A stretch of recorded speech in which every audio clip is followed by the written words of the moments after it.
ओम श्री विष्णुवे नमः। जय श्री कृष्ण मित्रों, राधे राधे। आज की वीडियो में श्री गंगा दशहरा व्रत कथा श्रवण करने जा रहे हैं। प्रिय भक्तजनों, आज का दिन बहुत ही पवित्र दिन होता है।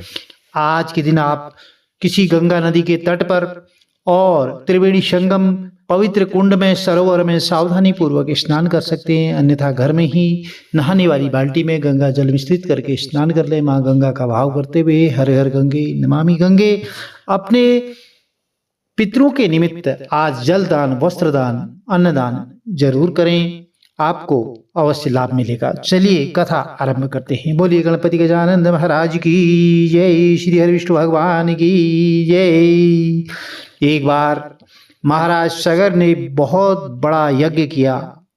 उस यज्ञ की रक्षा का भार उनके पौत्र अंशुमान ने संभाला।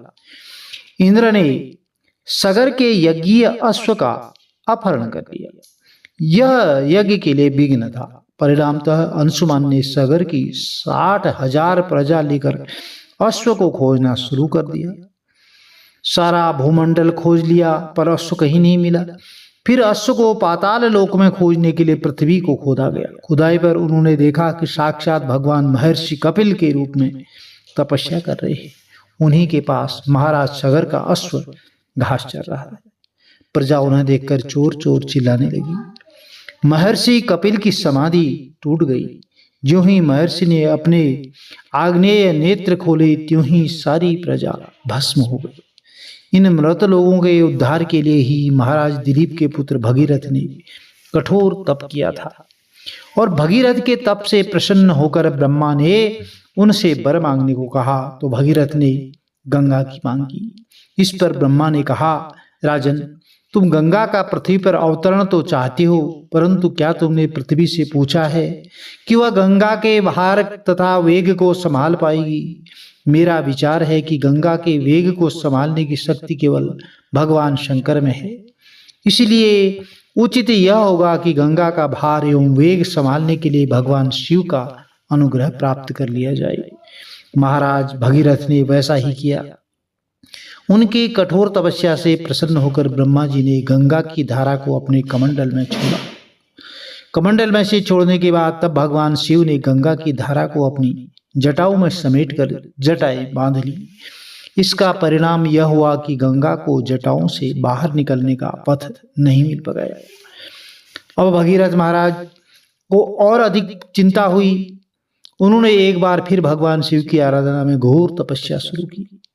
तब कहीं भगवान शिव ने गंगा की धारा को मुक्त करने का वरदान दिया।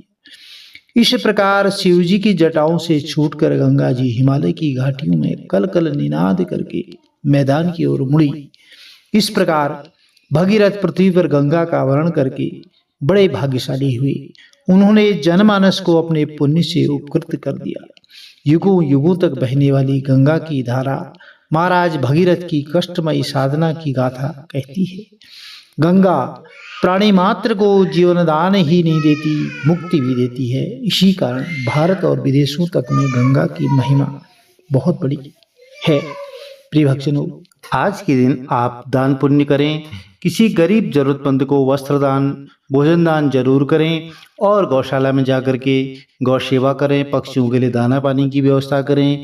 कहीं पर आप गर्मी वाले क्षेत्र में प्याऊ आदि लगा सकते हैं। पानी का दान करें, जिससे उनकी आत्मा को तृप्ति मिलेगी। यदि वीडियो में दी गई जानकारी आपको लाभप्रद रही हो, चैनल को लाइक कीजिए, शेयर कीजिए, सब्सक्राइब कीजिए, साथ में बेल आइकन जरूर प्रेस कर दें, जिससे आने वाले वीडियोज की नोटिफिकेशन आपको ठीक समय पर मिल सके। सायंकाल आप इन पवित्र पौधों की जड़ में दीपदान जरूर करें। पीपल की जड़ में दीपदान करें, बरगद की जड़ में, बेलपत्र की जड़ में दीपदान करें, आंवले के पौधे की जड़ में दीपदान करें, तुलसी पौधे की जड़ में आप दीपदान करें। आपको जरूर लाभ मिलेगा। हर हर महादेव, जय माता दी।